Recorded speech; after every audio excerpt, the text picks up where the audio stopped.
వాహన మిత్ర అనే కార్యక్రమం అనే స్కీమ్ తీసుకొచ్చి ఈ ప్రతి డ్రైవర్కు తోడుగా సొంత టాక్సీ కానీ సొంత ఆటో కానీ కొనుక్కొని తన జీవనం సాగిస్తా ఉన్న, సొంతంగా చేసుకుంటా ఉన్న ఇటువంటి వాళ్లకు ఏకంగా ఈ 5 సంవత్సరాల 58 నెలల కాలంలో 1296 కోట్ల రూపాయలు వాళ్ళ చేతుల్లో పెట్టారు.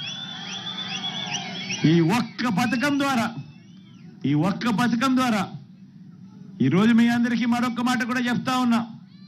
నెక్స్ట్ మళ్ళీ మన ప్రభుత్వం వచ్చిన తర్వాత ఈసారి సొంతంగా టిప్పర్లు కొనుక్కొని, సొంతంగా లారీలు కొనుక్కొని వాళ్ళ జీవనం వాళ్ళు నడిపిస్తా ఉన్న వాళ్ళకు కూడా ఈ జాబితాలోకి తీసుకొని వస్తాము అని కూడా ఈ సందర్భంగా చెప్తా ఉన్నా. వీళ్ళందరికీ కూడా ఈ కార్యక్రమం ఎందుకు చేస్తా ఉన్నామో తెలుసా?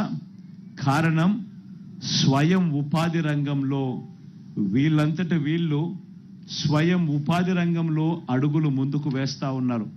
ఎవరి మీద ఆధారపడకుండా తమ కాళ్ళ మీద తాము నిలబడుతూ తమ కుటుంబాన్ని తాము పోషించేందుకు అడుగులు ముందుకు వేస్తా ఉన్నారు.